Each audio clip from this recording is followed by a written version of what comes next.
I open Moodle page just to once again remind you that I do regular uploads of every lecture we have together with you.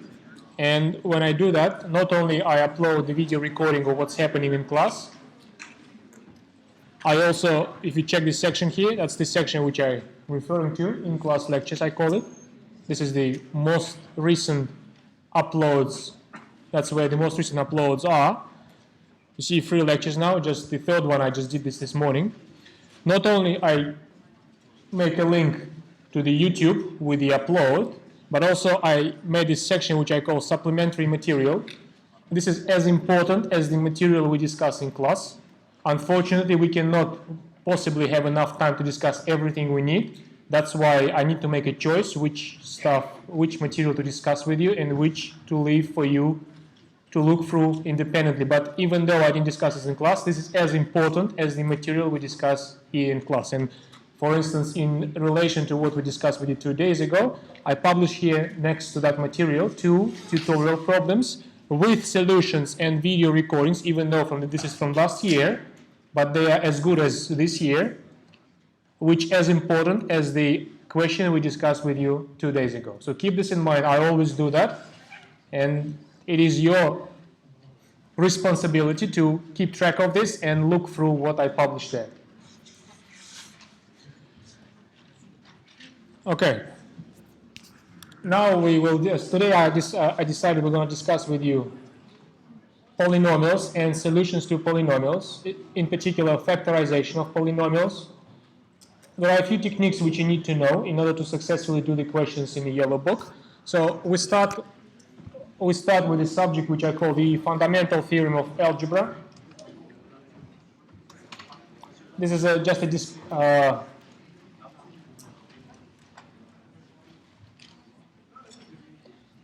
a discussion type of subject. We're not going to prove anything or solve here anything. It's just in order to broaden your understanding of complex numbers. This is something I mentioned already. In complex number setting, if you take a polynomial equation, or if you take any polynomial, let's just say it like that. If you take any polynomial P of z with complex coefficients, you see I just made explicit that the coefficients here are, which I denote with the A symbol, are complex numbers. The theorem says that such polynomial will always have a solution. For such polynomial, there will always be a number, which I call z0 on this slide, such that it works like this. If you plug this number into the polynomial, you will have it 0. This is a unique feature of complex numbers. Nothing like this existed before. Nothing like this existed in rationals or real numbers. I hope I made it clear when we discussed with you number systems. But complex numbers, they are so good, they are so universal, so powerful that in these numbers you can always expect to have a solution to a polynomial equation. Well, in fact, I have to specify it a little bit further, because the way I wrote it, this is not true, isn't it? I mean, if every coefficient here, except the last one, a0, is 0, then you will end up with a trivial polynomial, which is a constant, which never is 0, right? So in fact, a correct formal statement of the Fundamental Theorem of Algebra says every polynomial of degree 1 or higher has a solution within the complex numbers. I mean, you need to exclude this special trivial case of constants which do not have solutions unless it's a 0 constant. So I need to say that the highest coefficient is non-zero to make a formal statement of the Fundamental Theorem of Algebra. And in that case, I can say that the degree of my polynomial is n. Degree of polynomial is an exponent next to the highest non-zero coefficient. In my case, it is a sub n. And the degree must be larger than n. Okay. The bad thing is about this theorem, from your perspective, is that the theorem, it ensures that you have a solution, but it doesn't give you the way to find that solution. In fact, further studies, further research in the area of polynomials, it actually revealed that it is not always possible, in fact, to solve a polynomial. It is not always, what I'm saying is this. If you draw a parallel with quadratic equations, there's a formula there how to find the root, right? There's like a formula for which use like a square roots, fractions, plus, minus. We know, I hope you know this formula. Well, further research into the study of polynomial equations, it actually showed that you cannot possibly hope to come up with such universal formula for the polynomials of degree higher than 4. For polynomials of degree 3, with some effort, you can recover the formulae. It will be more complex than quadratic formulae, but there still be a formulae. For polynomials of degree 4, there are also formulae for the solutions, even though they are even more complex than the cubic ones. But but this is where it stops. For the degree higher than 4, in principle, no matter how hard you try, no matter how ingenious you are, you cannot possibly find such formulas. That's an objective result. It carries the name of the German mathematician Abel. It's called Abel's theorem, which proves exactly this. It tells you that even though you have a fundamental theorem of algebra, which ensures the existence of a solution, in principle, you cannot come up with a universal formula for the polynomial of degree higher than 4, which will work every time. The way after such an interesting discovery, such a controversial discovery, on the one hand you have a solution, on the other hand you can't come up with a universal formula, there were further studies. If you're interested in a subject, you should Google the name Évariste Galois. It's a French name. It's a French mathematician.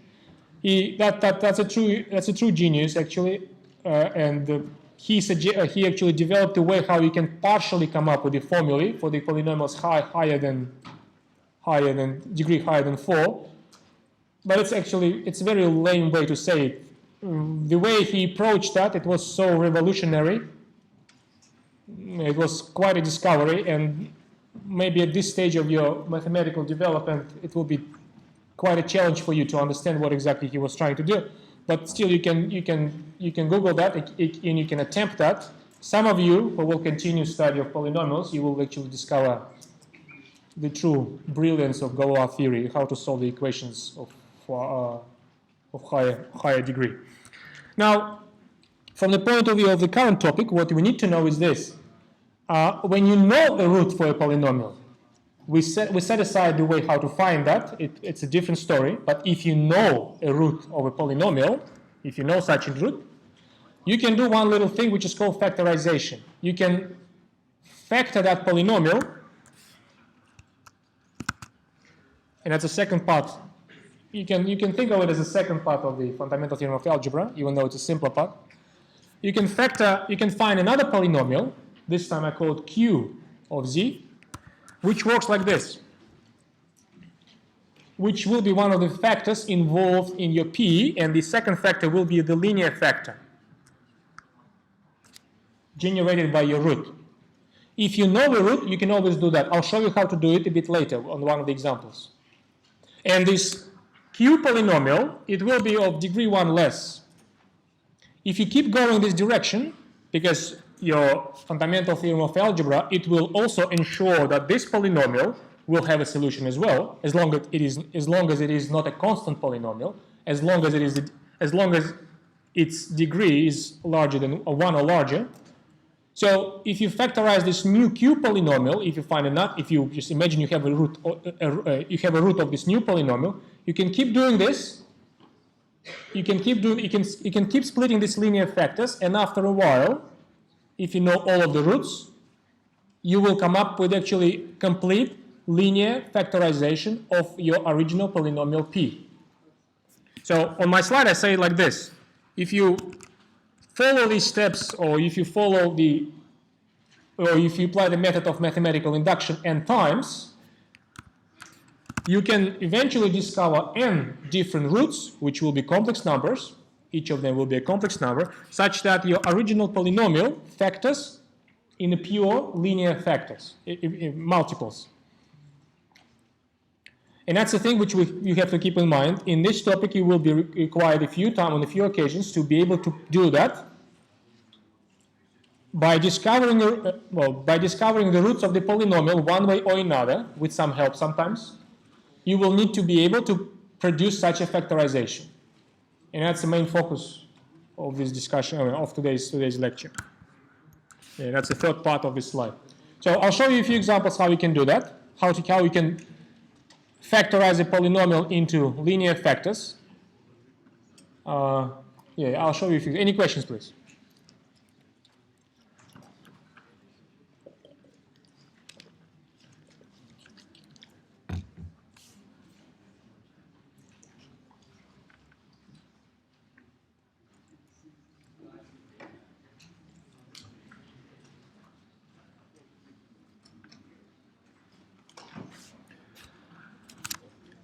All right, so here's my first example.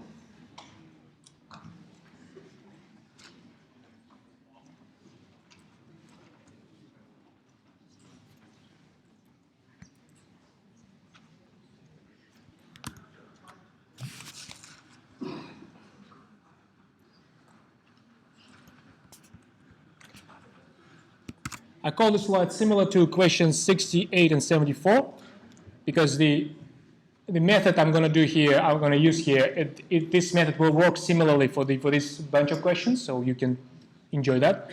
So the question says this.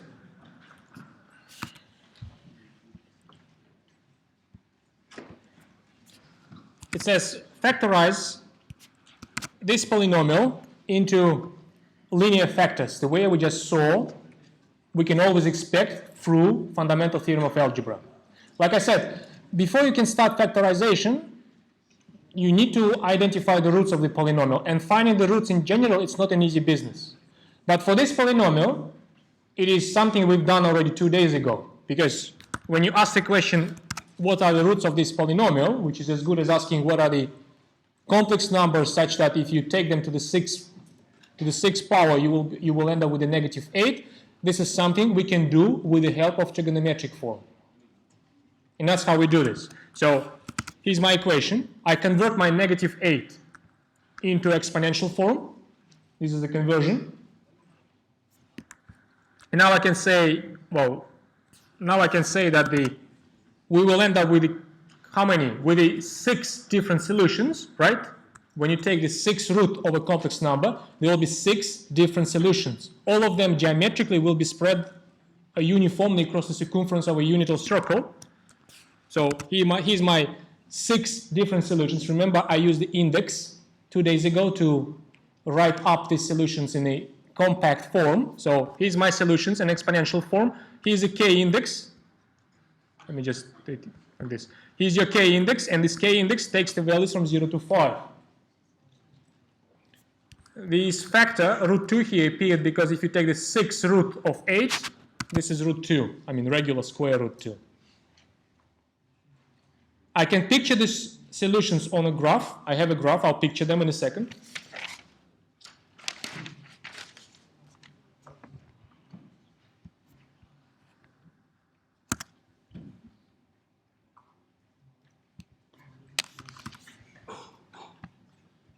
Here they are, all 8 solutions. So the blue vector, it's a large vector, it's the -8. So I try to keep the proportion. On this graph, though, this long blue vector, it's a -8 number. It's a representation for the number -8. The red vectors, these are zk complex numbers in the geometric representation. All of them here, like I said, they all spread on the circumference of a circle. Did I say unital before? If I said so, it was wrong, not unital, of course. It's a circle of radius root 2. I can put them here explicitly. So here's I need to zoom out a little bit.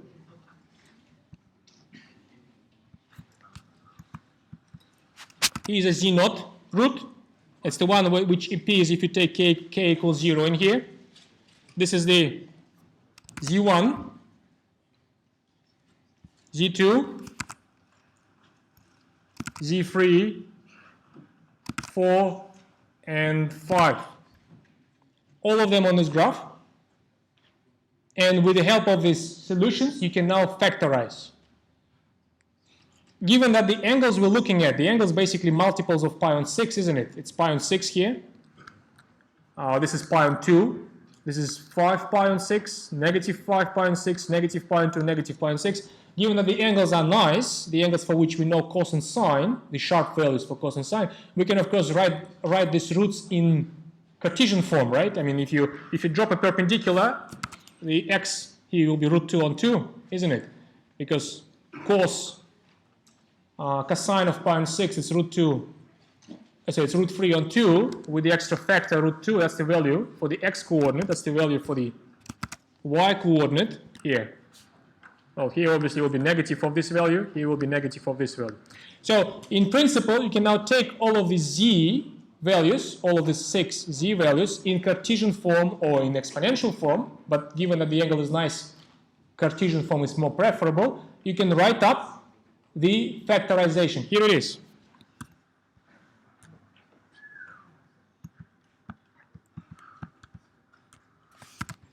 Here's my factorization, and actually I can even use the z letters to abbreviate things because we clearly identified what the z's are. Here they are, all of them written on the same slide, so you can use the same technique. You don't have to copy them explicitly into your factorization. Here it is, all of them 4 here. Oh, sorry, all of them 6 here. And that's basically the end of it if the question says factorize polynomial into linear factors. Your job is to identify the roots in Cartesian form or exponential form, and that's all there is to it. However, I will take this question a little bit further because I will make this interesting observation. Or actually, in fact, on this slide, I just realized I explicitly substituted the values of z. So here's the substitution. You see, that's the value for z naught in Cartesian form. Remember, z naught was here. That's the real part. That's the imaginary part of z naught. That's the value of z2. I hid a few factors with the dots. That's the value for z4. This is a value for z5. Look at them, all of them here. z5 has the x coordinate root 3 on 2, and y coordinate, which is negative of this value. Here it is. So in fact, I actually substituted this right here on the slide. Yeah. Now, if the question says factorize into linear factors, the job is done, question is finished. Nevertheless, I'm going to take this a little bit further. I make an extra observation, this observation. That's the, once again, this is something which is may be interesting and may be important on its own, in its own right. And here it is. The thing is, if you multiply two linear brackets of this type, and that's a general formula, general observation. If you multiply something like this, if you multiply two linear brackets where in the first you have one complex number, and in the second you have a complex conjugate of that complex number. I need to zoom in, I'll zoom in a second. If you do that, and if you do the complete expansion, I'm not doing this on the slide, but I hope you can check this on your own. If you do such an expansion, that's what you will come up with. You will come up with a quadratic polynomial, and that will be the coefficients. 1 will be the highest coefficient. This is a coefficient next to the x. This is a coefficient free of any x. If you look closely at these coefficients, you will realize that even though originally you had complex numbers here, in this expansion, after you finish the expansion, nothing complex left. This is a real number. If you add the complex number with its complex conjugate, you will end up with a real number. This is a real number. If you multiply a complex number with its complex conjugate, you will end up with the absolute value squared. It's actually a positive number. So in fact, that's what you end up with.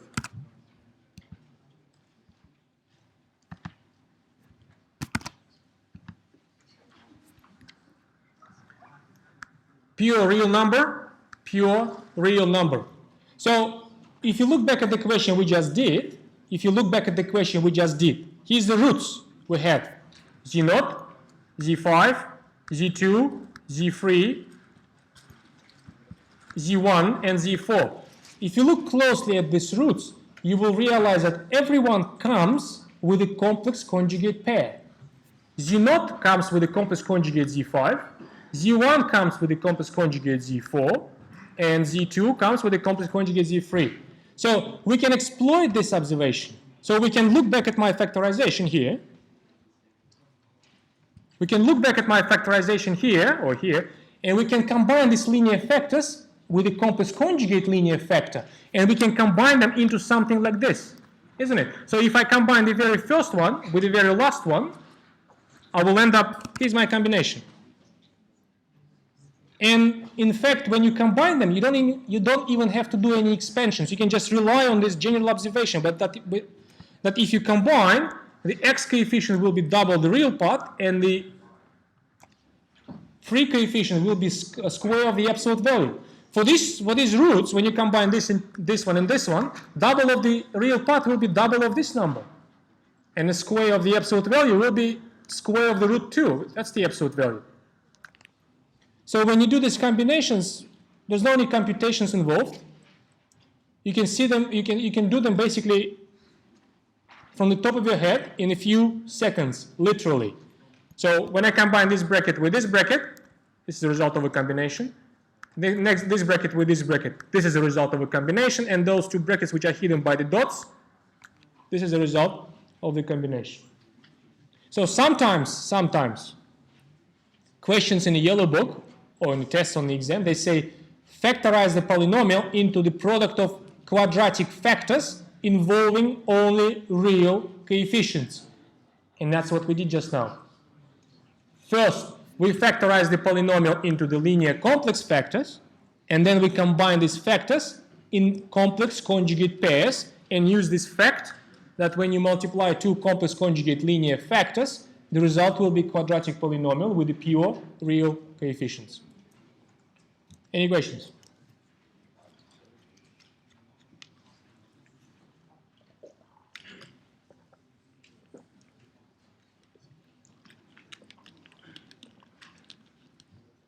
At this stage, you may wish to ask what happens if you ended up with the linear factors which are not complex conjugates. So far, it looks like it was a very lucky coincidence, isn't it?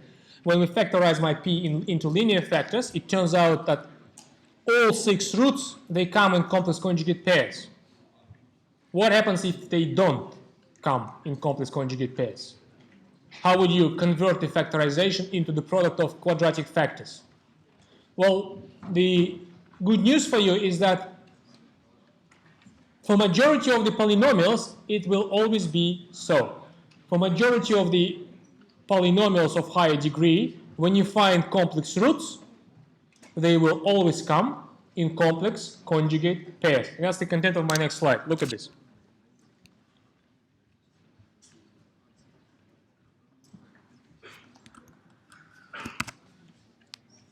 I call it the lemma, and I call it question 17 because in your yellow book, question 17, even though it's not exactly what I'm going to discuss right now, it's very close. So the method we're going to discuss right now, it will help you to answer question 17 as well in the yellow book. It says this: if you have a polynomial of degree n,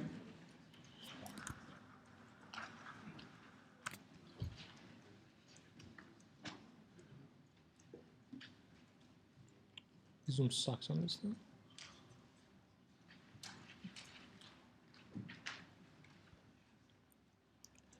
If you have a polynomial of degree n, in general, it's not the case that polynomial will have complex roots coming in complex conjugate pairs. This is not the case in general.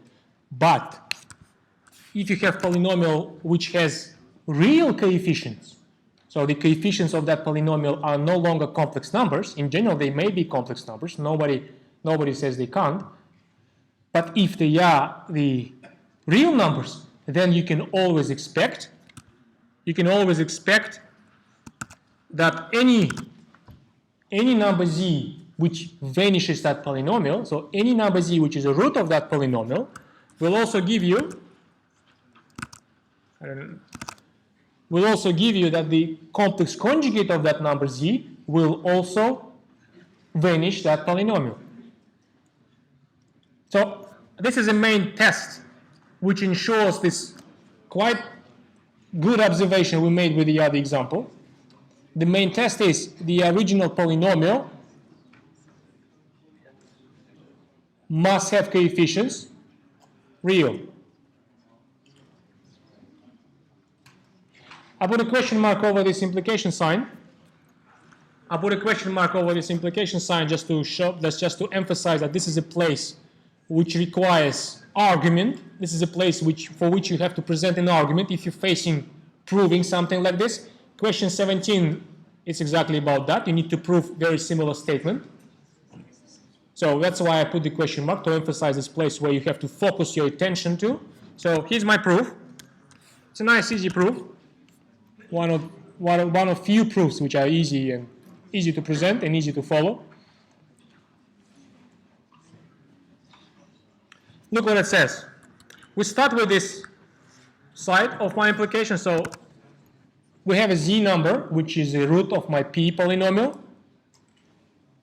First, I'm going to just interpret what that means. It means that if I take this z number, if I sub into my polynomial, I will end up with a 0, isn't it? So here's my interpretation.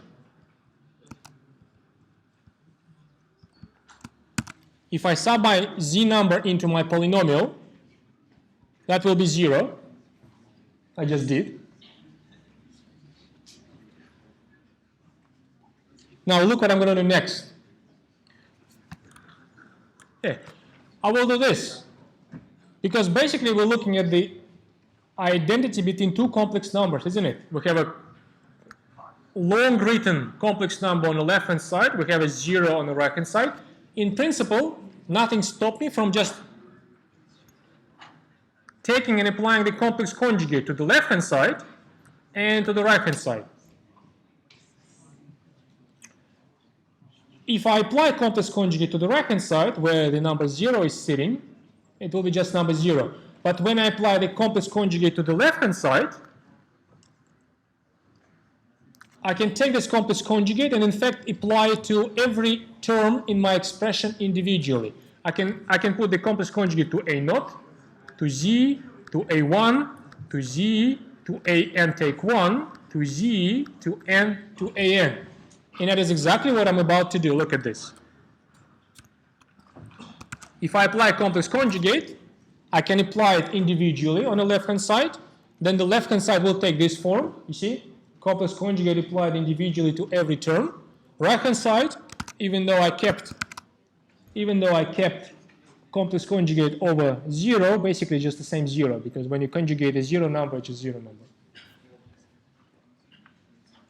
And now I can tell you that here's the place where my principal assumption about the polynomial is going to work. Because we made the assumption that every coefficient is a real number. When you conjugate the real number, you will end up with the same number. So in fact, all of this a0 bar, a1 bar, an take 1 bar, an bar, they're just ans or ak's. Is that what I say here? That's right. A0 bar is a, a1 bar is a1, and all of them like so, an bar is just an. This is a place where if I mark this with asterisk, this is a place where this asterisk has worked.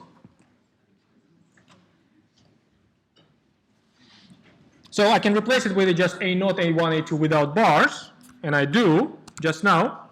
And if I do that, that will be just my polynomial expression. So that will be just the fact that p of z bar is 0. And that's the end of the proof.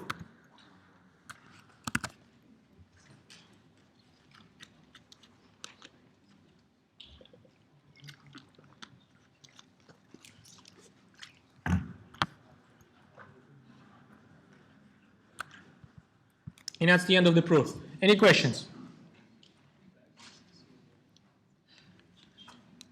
Okay.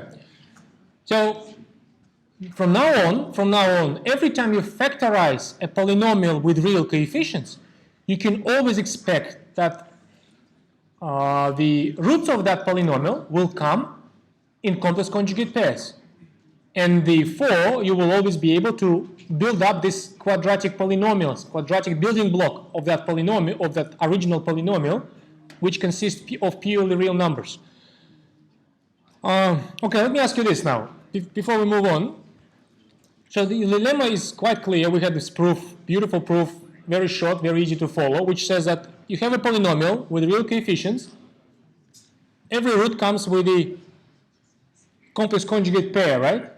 So it feels like, when you think about that, it has a root, it has a complex conjugate pair of that. You have another root, another complex conjugate pair. You have a third root, another complex conjugate pair.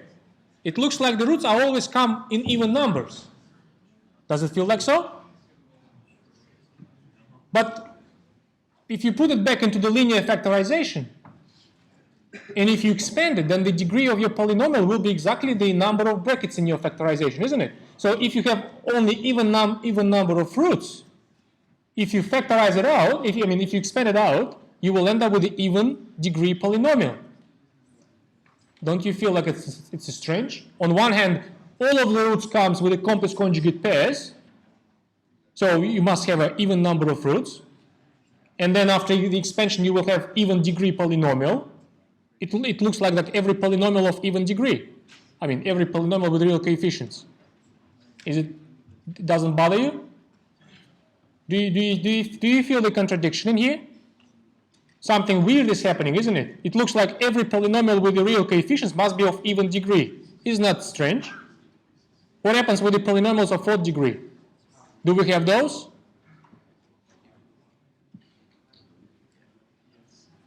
Yes.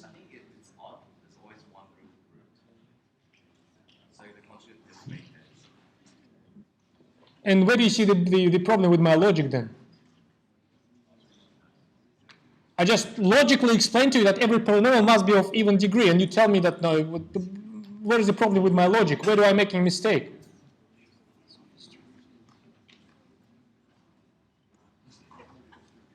Yes, please.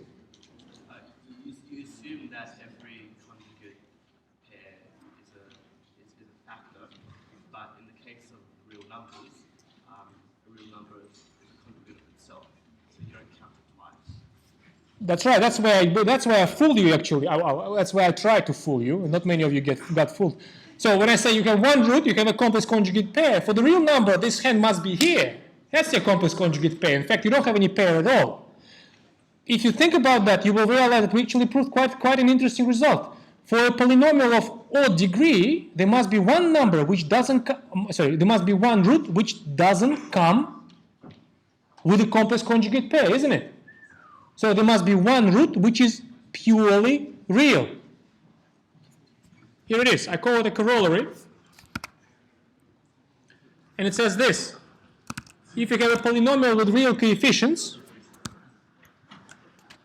and if degree of your polynomial is odd, if you have polynomial with real coefficients, and if degree of your polynomial is odd, there must be one root which doesn't come with a complex conjugate pair, and this only happens when this root is real number. So, to some extent, this is a special version of the fundamental theorem of algebra which works for the real numbers, isn't it? If you have a polynomial with real coefficients and odd degree, there is a solution within real numbers.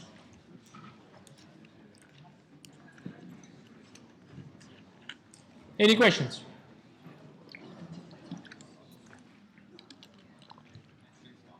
I don't know, maybe with some effort you can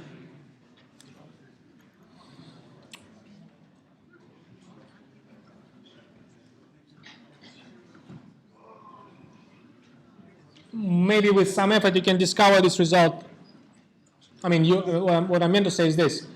With some effort, you can discover similar result using the analysis methods. Using the calculus part of this topic. But that's maybe one day you will. But that's a pure algebraic proof of the fact that every polynomial with real coefficients of odd degree always has a real root.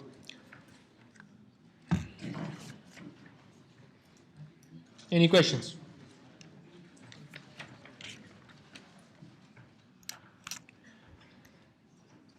I'll show you one question from the yellow book where this lemma even more useful than just to build the quadratic blocks.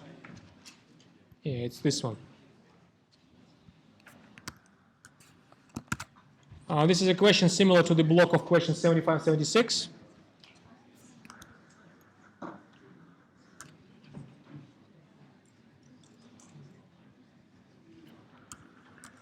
So it's again about factorization. You need to factorize a polynomial. This time the polynomial is like so.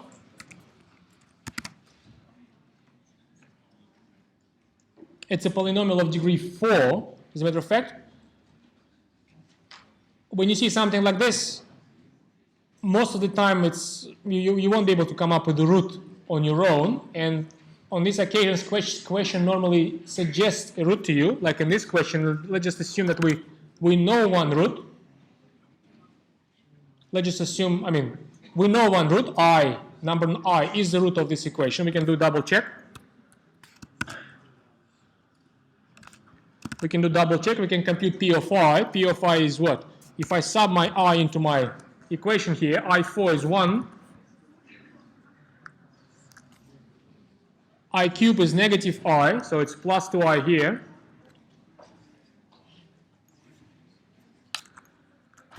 I square is negative 1, so it's negative 11.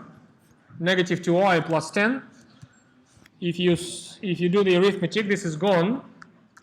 And 1 take 11 plus 10 is 0. So it is a root. On a double check, it is a root.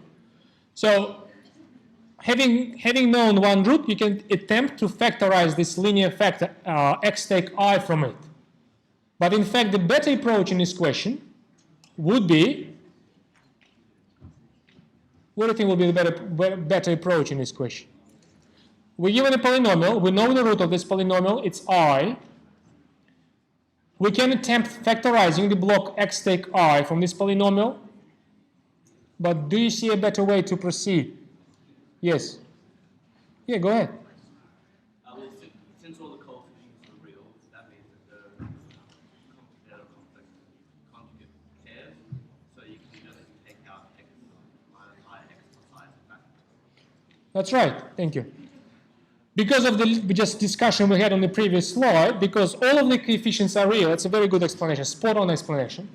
Because every coefficient is real, not only I is a solution. We can of course attempt a factorization like this, but because of the lemma before, we can say that not only I is a solution, negative I is also a solution.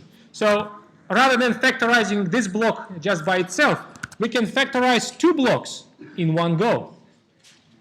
And that's a significant advantage, because if you factorize like this, you will end up with a cubic polynomial here. But if you factorize like so, you will end up with a square polynomial here, for which we know how to find the roots through universal formulae.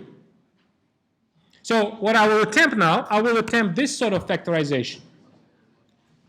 And factorizing itself, it's easy. Look at this, what I'm going to do. Because I now know that this factor must be in my factorization. There is no exception, because we know the roots, I and negative I are the roots.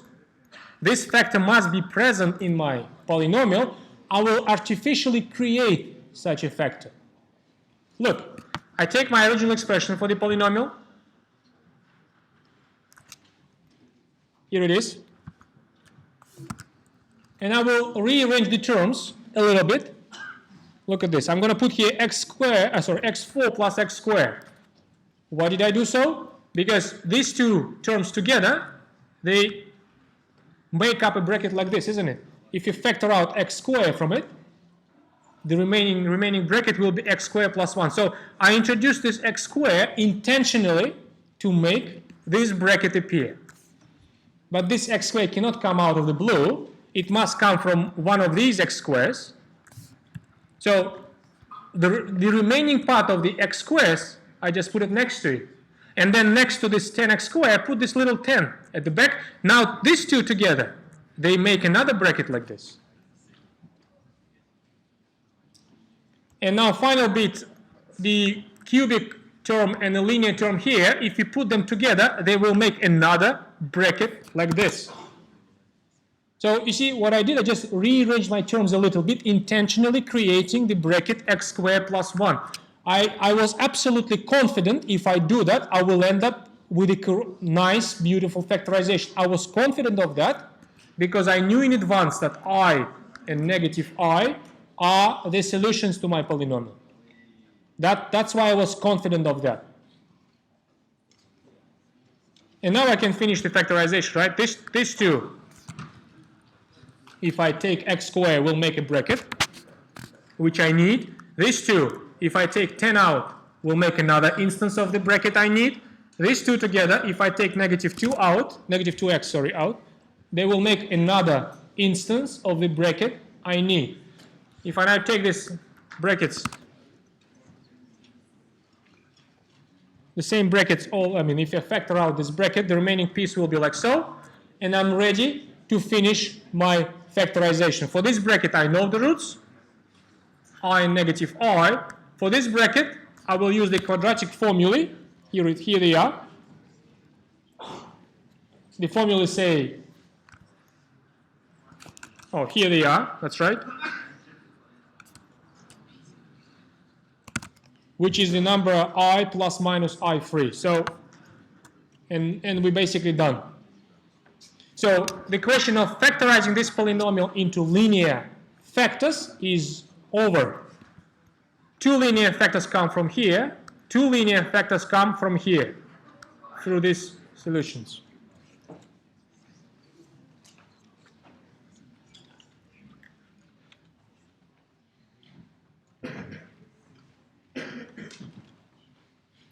Any questions?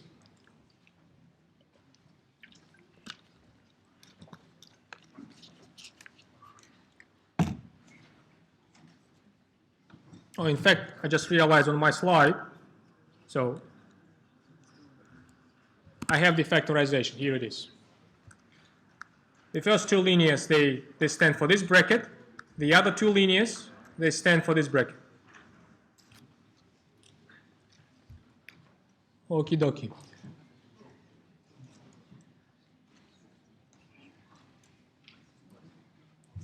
All right, I have one example left, which is the combined example of factorization. So right now we have two techniques. I showed you two techniques. One of them was when we use the exponential form to find the roots, and then we wrote the linear factorization and quadratic factorization. And this is the second one, where we were given a root in advance, and we just figure out the second root, and then we factorize through this method. Here's a combined one.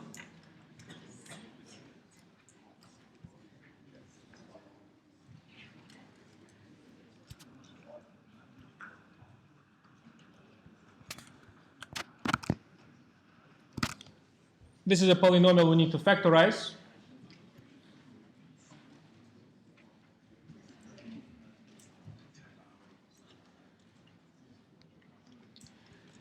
This is a polynomial we need to factorize. In this case, you will need to combine the techniques. I think first by looking at the polynomial, you can make an observation that if you put together these two terms and these two terms, you will make similar brackets. Here we go. See, if I put together these two, and if I put together these two, then I will have something like this. x4, it's a common factor in this bracket. 16 is a common factor in this bracket. And now, when you factor this, when you took this out as a factor, the remaining brackets are the same. So you can factorize like so. So this is the instance where we use something from the method just now in the previous slide. Now, within these brackets, when you go for factorization, here we will use the exponential form method. So if I want to find the linear brackets in this expansion, I need to solve the equation of this type. You see, I have already put my negative 1 into exponential form. If I need to factorize this bracket, I put the negative 16 into the exponential form. So altogether, I'll have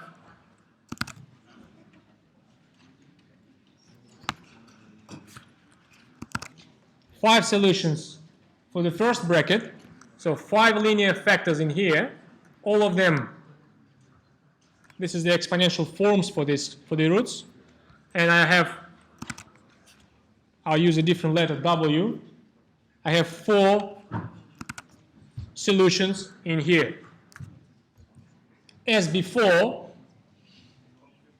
these solutions, they will be uniformly distributed on the circumference of a circle, each of them on their own circle. This is a circle radius 1, this is a circle radius 2. I have a picture of all of them here. I'll show you them in a second.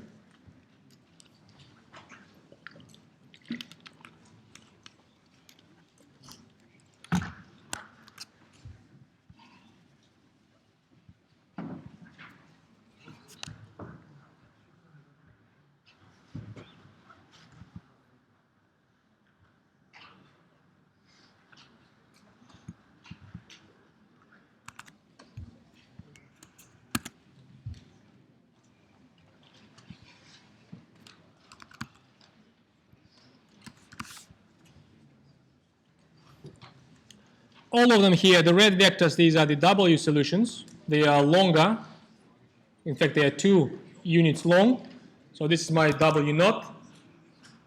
This is W1, W2, W3. I didn't mark this, but here they are. The bluish ones, these are Z solutions. This is G naught, Z1, Z2, Z3, Z4. All of them sitting on the circumference of a circles of some size, uniformly distributed. And now we can build up the factorization. In fact, as soon as you realize what's happening, so let's just see what's happening with the, what's the x coordinate here, right? It's W naught. It's 2, and this is a 45-degree angle, so this is the root 2 point. This is also root 2 point. This is also root 2. This point, it's a pi on 5, right? It's a cosine 5 on pi.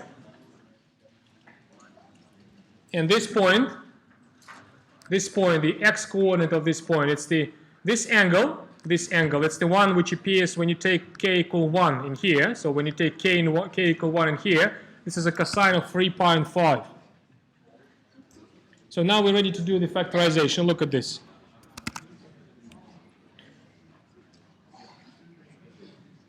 The linear factorization is, I do it in a condensed form. So basically, you need to sub in every value like so into your factorization. You can use symbols, and I just did. So you have 5 factors in the first half and 4 factors in the second half. That's a linear factorization. But when you go for the quadratic factorization, you need to start combining your roots into complex conjugate pairs. So in the first half, in the Z half, you will combine this root with a complex conjugate pair. You will combine this root with this complex conjugate pair. This root, which is just -1, it will come alone. It doesn't have a complex conjugate pair. It's a real number. So if you do this combination for the Z part, here's your result. Is a -1 factor. Here's a factor which represents a combination of these two. Of these two, I'm sorry. Remember, when you combine a root with a complex conjugate pair, your x coefficient is the double of the real part, so it's a double over cos pi 5. Here it is. The free coefficient is the absolute value of the length. And this is the bracket which represents the combination of these two roots, Z1 and Z3. Again, it's a double of the real part in here with a negative. Yeah, that's right. And the length times 2. These are the free brackets which represent the combination of the Z part. When you combine the W part, you will end up with only 2 quadratics. One of them is a combination of this W naught and this W3. Again, double of the real part. And the real part here is root 2. And the square of the length. And this is a combination of the opposite two, of this one and of this one. Double of the length and the absolute value. Any questions?